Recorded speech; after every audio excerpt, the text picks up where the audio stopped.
नाजरीन, ब्रेक के बाद एक बार फिर आप तमाम का प्रोग्राम बातें क़ानून की में मैं एतमाद खैर मकदम करता हूँ। दोस्तों, आज हम गुफ्तगू कर रहे हैं transaction between landlord and tenant पर, यानी मकानदार और किराएदार के बीच के मामला। इस पर गुफ्तगू करने के लिए आज हमारे स्टूडियो में मौजूद हैं अब्दुल रशीद एडवोकेट साहब, जो तकरीबन एक दहाई से high court of Andhra Pradesh में प्रैक्टिस कर रहे हैं। तो आइए नाज़रीन, प्रोग्राम को आगे बढ़ाते हैं और गुफ्तगू का आगाज़ करते हैं।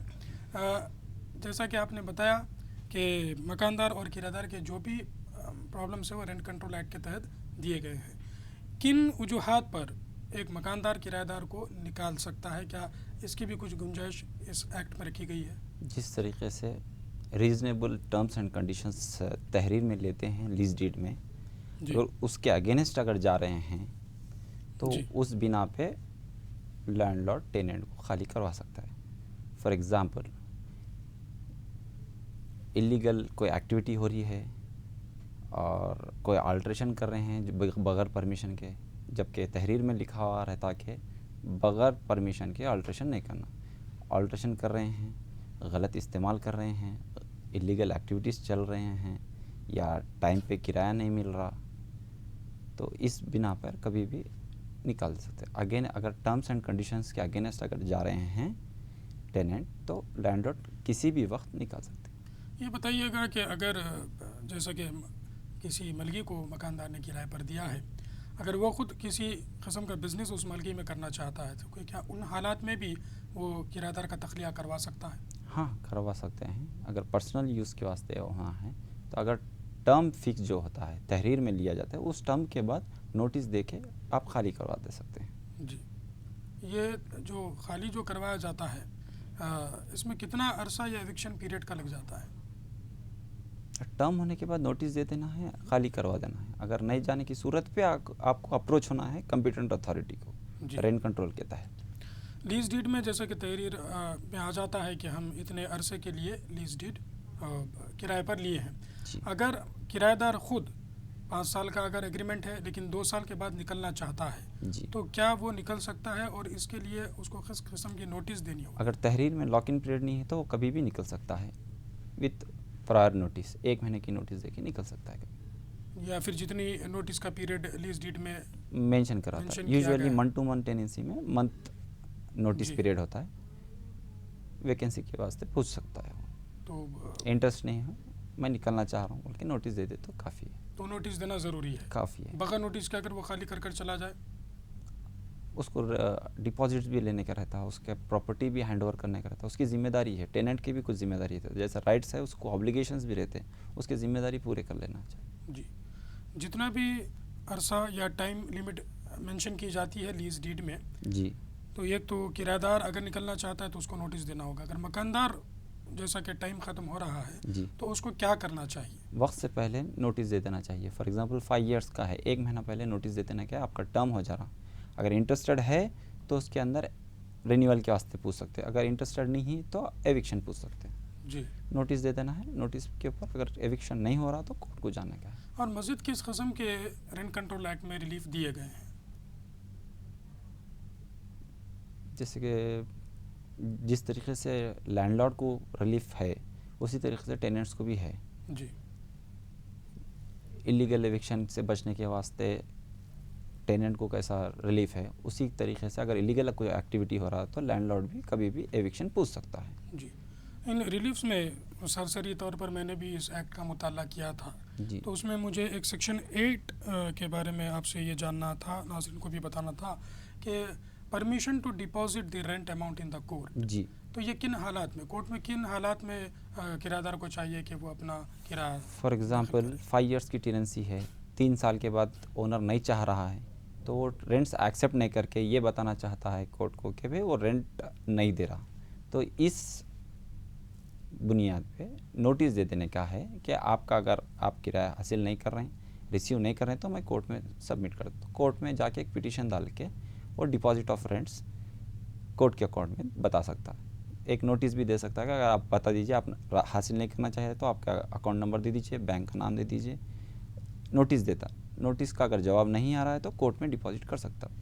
जी, तो इन हालात में वो कोर्ट में भी डिपॉजिट कर सकता है। जैसा कि लीज़ की मुद्दत ख़त्म हो जाती है, जी, मकानदार किराएदार को नोटिस भी दे चुका है, बावजूद उसके किराएदार अगर नहीं निकलता है तो मकानदार क्या खुद उसका सामान बाहर निकाल कर रख सकता है और नहीं कब्जा ले सकता है? नहीं, ड्यू प्रोसेस ऑफ लॉ से ही जाने का है, तो उसको नोटिस दे देना क्या है। प्रोसेस होगा उसका, क्या करना नोटिस देना है, नोटिस जी। के ऊपर एक्शन नहीं हुआ तो कोर्ट को अप्रोच होकर एविक्शन पूछ सकता है कि टर्म हो गया है, जी। As per terms and conditions tenancy ख़त्म हो गई है।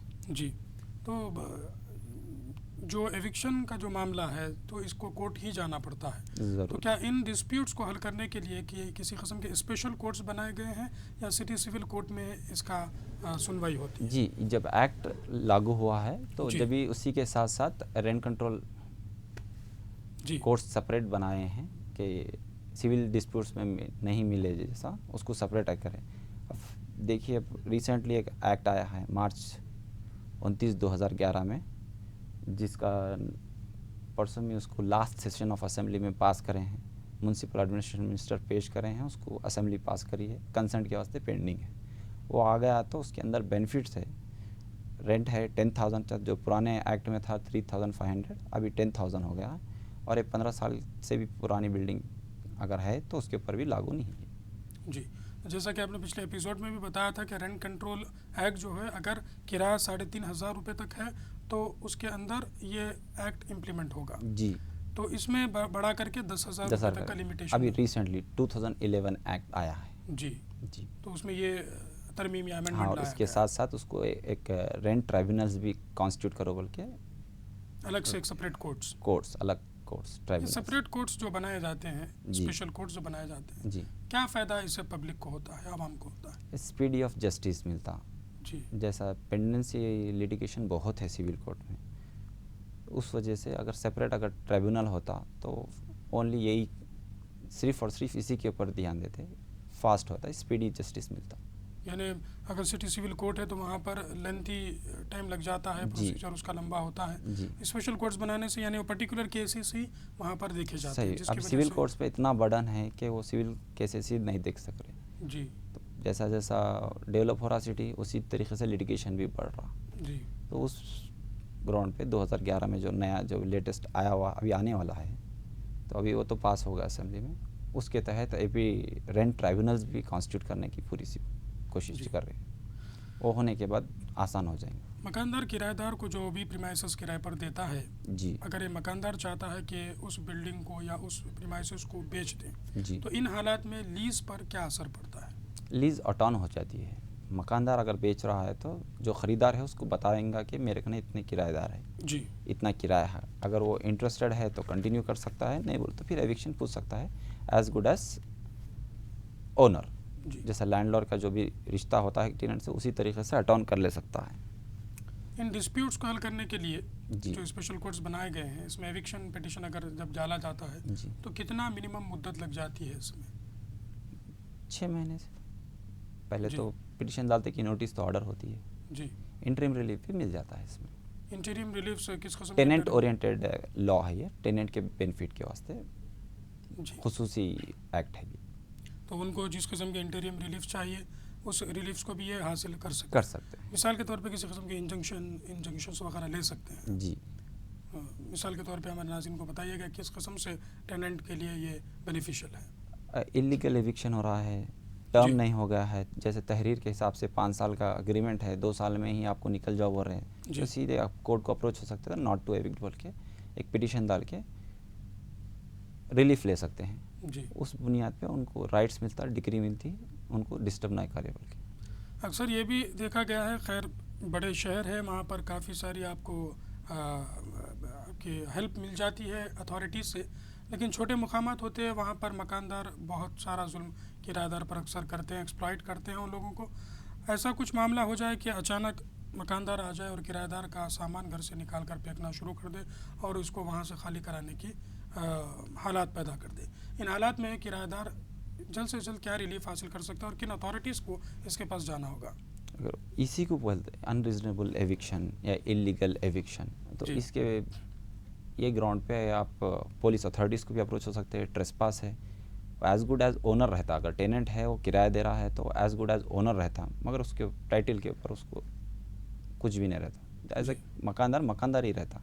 अगर उसके पोजीशन में ओनर जाके इंटरफियर करेंगे तो उसके अगेंस्ट इंजंक्शन ले सकते हैं, पुलिस में कंप्लेंट कर सकते हैं, ट्रेसपास जो बोलते हैं वो भी केस बुक हो सकता है, criminal as well as civil, तो उसको रिलीफ मिल सकती है। राय में बेहतर ये है कि इमीडिएटली वो पुलिस को अप्रोच हो। जी। पुलिस डिपार्टमेंट क्या इन मामलों में दखल दे सकता है? हाँ, ये मामलों में दखल दे सकता है, इसलिए कि इलीगल एविक्शन जब भी होता है तो पुलिस उनकी मदद के लिए आ जाती है। जी, तो फिर उनको वो पोजीशन वापस मिल जाता है। अगर ऐसा बरक्स हो कि मकानदार से किसी किस्म की किराएदार बदतमीज़ी करता चला आ रहा हो, तो इन हालात में मकानदार क्या करे? एविक्शन का तो मसला बहुत लंबा हो जाता है जी, तो क्या इंटरियम रिलीफ या उसे किस किस्म के उसके राइट्स, उसके ऑब्लिगेशंस, उसके राइट्स उसके साथ रहते हैं। अगर कुछ ऐसा इंसिडेंट हो गया है जिस वजह से उन्होंने निकालना चाह रहे तो वो इंसिडेंट के अगेंस्ट आप वो कंप्लेंट कर सकते हैं। जिस किस्म का भी उनको प्रॉब्लम होता है, अगर किसी क्रिमिनल ऑफेंस है तो आप पुलिस डिपार्टमेंट में अप्रोच हो सकते हैं, अप्रोच हो सकते हैं, या और किसी किस्म का सिविल राइट आपका वायलेट होता है तो आप तो सिविल कोर्ट को अप्रोच हो सकते हैं। अप्रोच हो सकते हैं और अपने कोई क्रिमिनल एक्टिविटी कर रहा है तो क्रिमिनल एक्टिविटी के अगेंस्ट कंप्लेंट दे सकते हैं।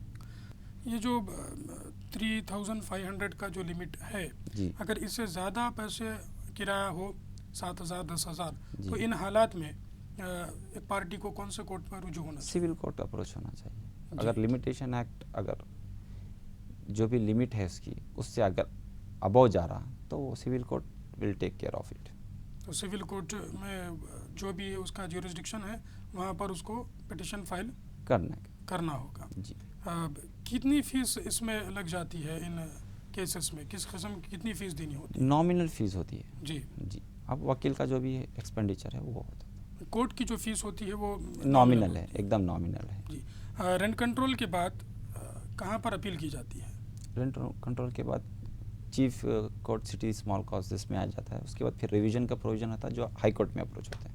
जी अगर आपको अगेंस्ट में जा रहा है आपका ऑर्डर, अपील में भी आप नाकाम हुए हैं, जी। अगर वो टेनेंट हो या लैंडलॉर्ड हो, किसी के भी अगेंस्ट अगर गया है तो वो अपील कर सकते हैं हाई कोर्ट में। High court. नाजरीन, रेंट कंट्रोल एक्ट में अगर आप किसी वजह से आपको उसका जजमेंट ना पसंद आए या आप जो है इसके ख़िलाफ़ कुछ अपील करना चाहते हैं तो इसके लिए आपको हाई कोर्ट जाना होगा। नाजरीन, बेशक कई सवालात आपके जहन में होंगे, कई जवाबात हमारे लीगल एक्सपर्ट के पास भी हैं, लेकिन हमें इसकी इजाज़त नहीं देता।